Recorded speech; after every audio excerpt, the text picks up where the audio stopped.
Minute थांबा. एक minute. एक मिनिट सांगा. एक मिनिट ऐका ऐका भाऊ ऐका.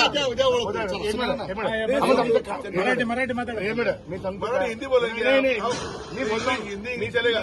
मी काय सांगितलं जरा ऐका. मी काय सांगणार तुमचं काय तुमचं रिक्वेस्ट आहे ते आमचं हे आम्ही सगळे आता कर्नाटकचे आमदार आहे. फक्त कर्नाटकचा रुलिंग पार्टीचा आमदार नाही आम्ही कर्नाटकमध्ये ऑपोजिशन आहे.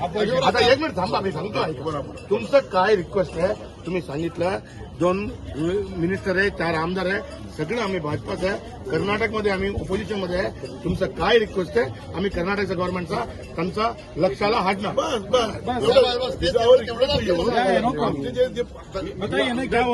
नाही या अनेक वर्षापासून साहेब इथं जे चाललेलं आहे ना चाललेलं आहे की बोलायचं नाही कोणी.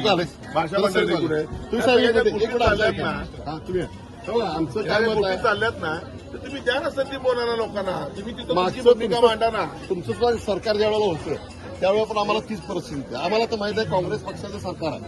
9 तारखेला महामेळाव्याचा एमएचच्या लोकांचा होता. त्या महामेळाव्याला आम्ही रीतच्या प्रमाणात दर्शन आहे तरी महामेळाव्याला आम्ही ज्यावेळेला गेलो होतो त्यावेळेला आम्ही अगोदर इथल्या आमच्या मॅजिस्ट्रेटकडनं म्हणजे कलेक्टरकडनं एक पत्र आम्ही त्यांना पाठवलं होतं की आमच्या लोकांना तुम्ही महाराष्ट्राच्या लोकांना आमच्या मिनिस्टरना तुम्ही थांबवू नका. आमच्या आमदारांना तुम्ही थांबवू नका. आमच्या लोकप्रतिनिधी तुम्ही जसं आमच्या गावात आलाय या आम्ही गावात 4-5 वर्षापर्यंत आम्ही आजपर्यंत काही केलेलं नाही आहे. आणि परवाच्या वेळेला त्यांनी काय केलं की तडीपार करतो आणि आम्हाला तिने अधिवेशनला येऊन देणार नाही म्हणून तुमच्या कोकणुरी बॉर्डरवर त्याने आम्हाला जाम करून ठेवलं. मग त्याने जाम केल्यानंतर आम्ही त्यावेळेला त्याला सांगितलं होतं की त्या तुमच्या लोकांना म्हणजे तुमच्या एसपीला आम्ही सांगितलं होतं बेळगावच्या की जर का तुम्ही आम्हाला जर इथं जर सोडला नाही तर आम्ही सुद्धा कर्नाटकच्या कुठल्याही गाड्यामधनं महाराष्ट्रामध्ये येऊ देणार असं आम्ही जाहीर केलं होतं. त्या पद्धतीनं तुमचं अधिवेशन आता सुरू आहे. आता हिवाळी अधिवेशन तुमचं खास अधिवेशन आहे. कृष्णा साहेब वारल्यामुळे तुमचं 1-2 दिवस काय तर बुधवारपर्यंत स्थगित आहे. आमची तुम्हाला विनंती आहे की या ठिकाणी असणाऱ्या महाराष्ट्रातून येणाऱ्या सर्व नेतेकरांना कर्नाटकमध्ये अडवलं जातं ते बंद झालं पाहिजे. जर बंद झालं नाही तर आम्ही सुद्धा कर्नाटकच्या कुठल्याही मंत्र्यांना इथे फिरू देणार.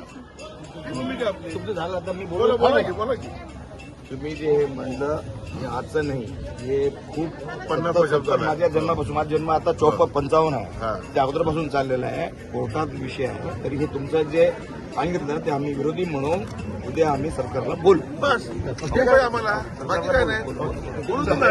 जीवन पाहिजे ना याच्याबद्दल बोलू. लोकशाही जिवंत पाहिजे आणि आपल्या संविधान जिवंत पाहिजे बोलू. आमदारांना तुम्ही अडवलंय काय नेमका विषय होता.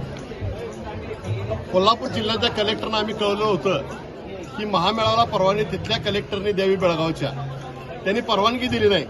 आणि त्याचबरोबर मी आमचे उपनेते संजय पवार साहेब सुनील मोदी आम्हाला सर्वांना या ठिकाणी कर्नाटकामध्ये जाण्यासाठी आम्हाला बंदी घातली. 9 तारखेला शिवसेना उद्धव बाळासाहेब ठाकरेचे हजारो शिवसैनिक जात असताना या कोगनुळी नाक्यावर त्यांनी अडवलं आणि महामेळाव्याच्या टायमाला अटक करून दडपशाहीचं धोरण मराठी भाषिकांच्यावर केलं. हे आम्हाला पसंत पडलेलं नाही आहे.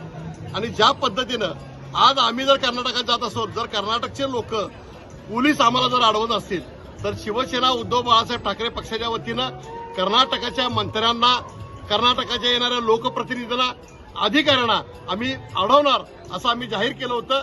त्या पद्धतीनं आज आम्ही या ठिकाणी कर्नाटकाचे जे माजी मंत्री होते त्यांना त्या ठिकाणी अडवलं. विधानसभेचं हिवाळी अधिवेशन बेळगावमध्ये खास करून सुरू आहे. या अधिवेशनामध्ये आम्ही जी आमची तुमची भूमिका मांडली ती भूमिका आपण सुद्धा मांडली पाहिजे अशी आम्ही त्यांना विनंती सुद्धा केली. अडवल्यानंतर त्यांनी आम्हाला सांगितलं की आपल्या भावना आम्ही सभागृहामध्ये कळवू आणि यापुढे महाराष्ट्रातून कर्नाटकामध्ये येणाऱ्या लोकांना अडवलं जाणार नाही अशा पद्धतीने त्यांनी आम्हाला सांगितलं. हे जरी असलं तरी अजूनही संघर्ष संपलेला नाही. अजूनही मराठी माणसांच्यावर धरपकड सुरू आहे. आम्ही कोणत्याही परिस्थितीमध्ये कर्नाटकाच्या मंत्र्यांना महाराष्ट्रामध्ये आणि कोल्हापुरामध्ये फिरू देणार नाही.